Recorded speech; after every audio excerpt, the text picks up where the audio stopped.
दोपहर का समय था। डमरू अपने बकरियों को चराने के लिए अपने घर के पास वाले बगीचे में आया हुआ था। अप्रैल मई का समय था। बहुत तेज गर्मी पड़ रही थी और चलती भी तो लू चल। डमरू एक बहुत गरीब घर का रहने वाला लड़का था। उसके पिताजी रामू किसान थे। उसकी माँ सीता और उसके पिताजी दोनों मिलकर खेत में काम किया करते। बचपन से ही घर में पैसों की कमी होने की वजह से डमरू कभी स्कूल नहीं गया।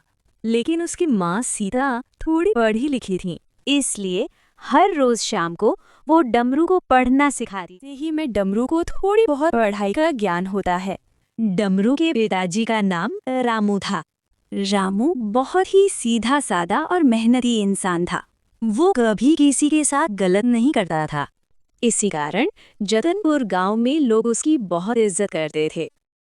एक दिन सुबह का समय था। डमरू अभी भी सोया हुआ था। सीता खाना बना रही थी और रामू बकरियों को पानी पिला रहा था। अरे डमरू बेटा, अभी तक सोया हुआ है? उठ जा, देख तेरी चंपा और मिठी तुझको बुला रही हैं। डमरू अभी भी सोया हुआ था। रामू आकर कहता है, डमरू, उठ जा बेटे। डमरू उठकर बैठ जाता है। पता नहीं क्यों पापा, मुझे आजकल बहुत ज्यादा नींद आने लगी है। बस 10 मिनट और सो लेने दीजिए ना पापा। ज्यादा नौटंकी मत करो, जल्दी उठो। हाथ मुंह धोकर नाश्ता करो और बकरियों को चराने ले जाओ।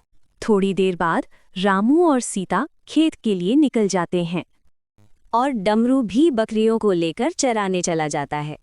डमरू अपनी बकरियों से ऐसे बात करता था जैसे वे उसकी दोस्त हों।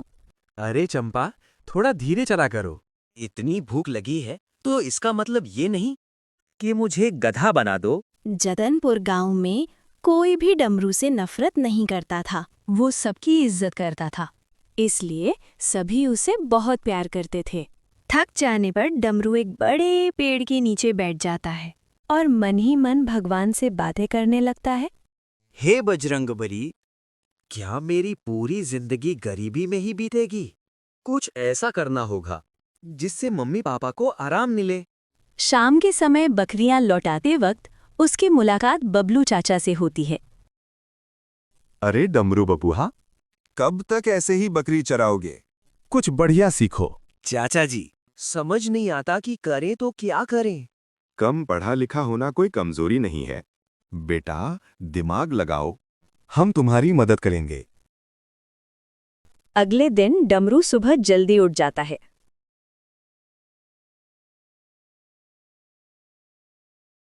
अरे भगवान, आज हमारा डमरू खुद उठ गया।